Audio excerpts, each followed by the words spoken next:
मैं आप सभी के बीच एक माता रानी का गीत गाने जा रही हूँ।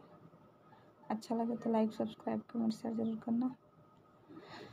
कथी कीरा का कही सीतली मैया, कथी लागल हो सा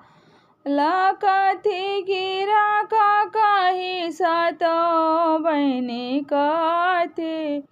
लागल हो साल कथी के मचियावे सातो बहनी, झारेली लंबी हो के कथी के माची सातो बहनी, झारेली लंबी हो के रूपी कीरा का कही सीतली मैया, रूपे लागल हो सा सोने कीरी का कही सीतली मैया, रूपे लागल हो सा सोने के माचियावे सातो बहना, जा रेली लंबी हो के सोने के माची अवे सातो बहना, झारेली लंबी हो के अरे टूटी गईले का कही सीतली मैया मोर, की गईले हो सा टूटी गईले का कही सातो बहना मोर,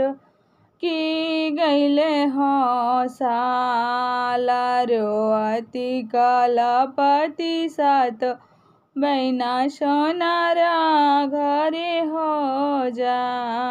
रोअती कलपति सातो ना सोनारा घरे हो जा हाथवा तोरे टूटो ये सोनारा देहिया लागो रे गो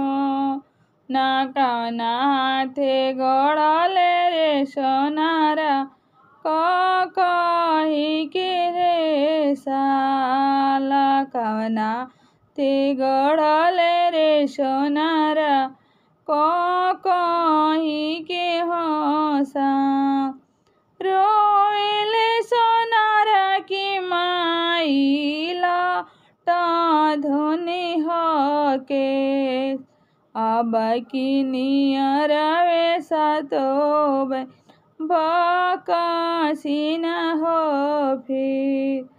अब की नियरवे सातो बहना, बकासी न हो फिर रोवेले सोनारा की माई लाटा धोनी हो के अब की नियरवे सातो बहना, बकासी न हो मोर और अब की नियरवे सातो